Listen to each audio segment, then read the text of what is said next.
The difference between upgrade costs versus the market value analysis of your updates. Let's get into it.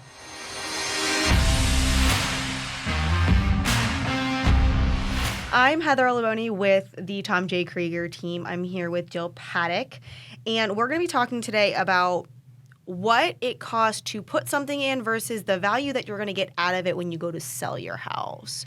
So what are some of the most common upgrades that you see in a home?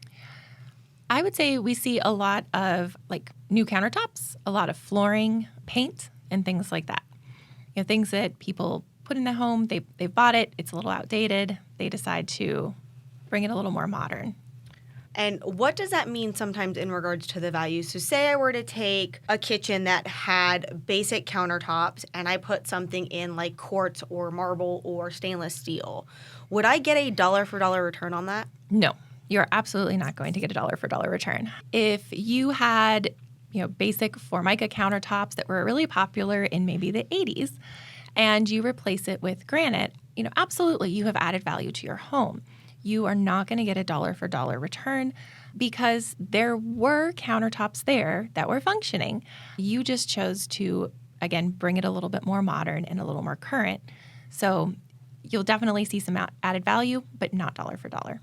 What about something like tile versus carpet? Would I see maybe more value with tile than I would with carpet? Or would I see more with, say, a wood flooring than tile? Carpet is definitely something I hear more and more buyers say, I don't want any carpet in my house. So replacing the carpeting with tile or wood laminate, something like that, yes, again, definitely going to add value, but still not dollar for dollar. If you are looking to sell quickly and you are looking to stay inexpensive, maybe the right option is just replacing carpeting with carpeting. Now, that all being said, if you are going to stay in the home and it's a tile or a vinyl flooring that you truly love, go ahead and put it in there.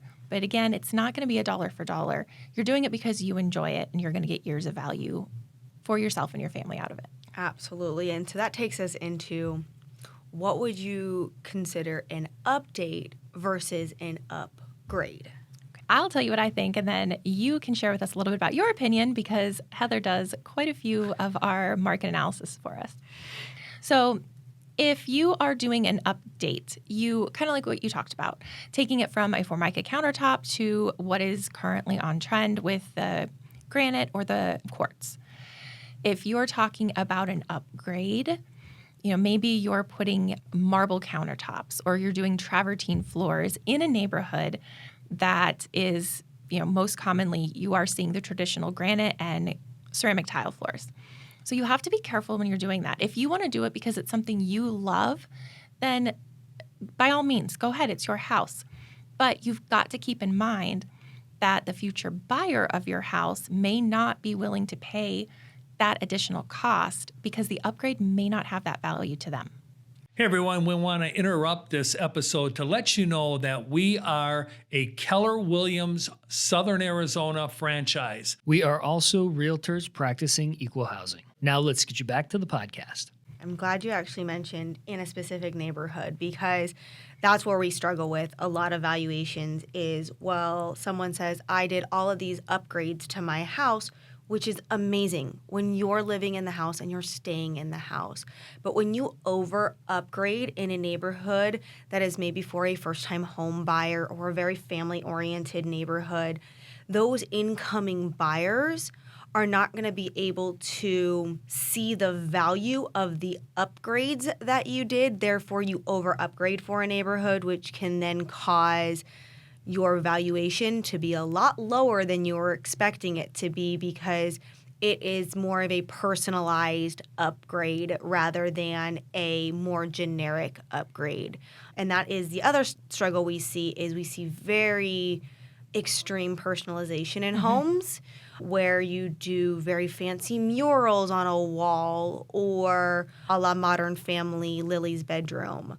Or you see things like very colorful paints on a wall like a yellow or an orange. And those may work for you, but for an incoming buyer, it could turn them off and it could actually value your home lower because of the time, money, and effort the new buyer would have to go through to depersonalize the house and make it slightly more balanced. I'm glad you mentioned depersonalizing when you're selling. One of the best things you can do, as much as you love your home and you love everything in it, you've probably put a lot of care into making it look the way it does. The goal as a seller is to allow somebody else to see themselves in your home. So you want to take all of that personalization away. You want to make it as much of a blank slate for them as possible. And in addition, that's going to help them see and highlight all of those updates and upgrades and things like that you have done, and ideally then get your highest return on your investment. Absolutely. So let's take us out of the house and put us in, let's say, the backyard. Okay. We do see a lot of backyards that are very well maintained. Mm-hmm. Then we see some backyards that are very personally landscaped. And then we see some backyards that are not landscaped at all. We see things in a backyard being added like pools or built-in grills with very personalized tile on the build-in. We see things like 50,000 trees in a backyard because you want to have a backyard oasis. When you're talking about landscaping in regards to value, is that a dollar for dollar, or could that actually hurt your resale value on your house? I was going to say, I think the big takeaway from this is nothing is going to be dollar for dollar, really. So landscaping falls right into that as well. You know, obviously, if you've got a blank dirt lot, some landscaping is definitely going to help. Again, you're going to have to be careful with what you do to get the most return on your investment. But if you are staying in the home for 10 years, 15 years, and you want to create that oasis, or you want some unique pool or something like that because you're truly going to enjoy it, again, go for it. If that's what you want, just realize that you're not going to get the full return. Somebody else may not see the value in it. And like you said, somebody else may see it as an obstacle to overcome versus something that's being added to their home. Yeah, that is definitely something we see in Arizona. You get kind of a 50-50 when it comes to pools. In some neighborhoods, pools can give you value. In other neighborhoods, pools can actually take away from the value of your house because there's people in that neighborhood that don't want to do the maintenance on it, or where it's located, or it's near trees, and it can be a downturn on a house. So if you do have that like blank lot, just do basic landscaping. If you're not going to stay in, if you want to make it a family oasis, make it a family oasis. Just know that you're going to have to find that right buyer to come in and show you that value back. Exactly. There's a person for every home. The more personalized and the more unique the home is, probably a little bit longer it's going to take to find that buyer. Absolutely. So what we're going to say is our best recommendation, coming from somebody who works a lot with the numbers and gets to see kind of the valuations, and someone who talks to a lot of buyers and looks at a lot of houses.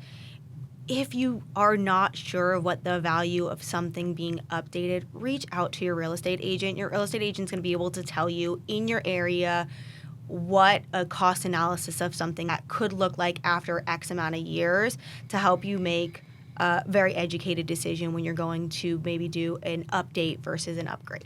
Exactly. Yeah, we don't want to discourage anybody from doing what they truly love in their home. We just want to make sure that you have a realistic expectation and understanding of the value you are adding or possibly not adding to your home. Absolutely. Well, thank you so much, and we'll catch you next time. Thank you for listening and watching the Nitty Gritty of Real Estate podcast here with the Tom J. Krieger team of Keller Williams, Southern Arizona. If you are interested in buying a home, selling a home, or even investing in real estate, we have 5,000 agents across the country that we can connect you to. If you need any free resources, feel free to check out our website at www.thetjkteam.com. We hope you have a great day.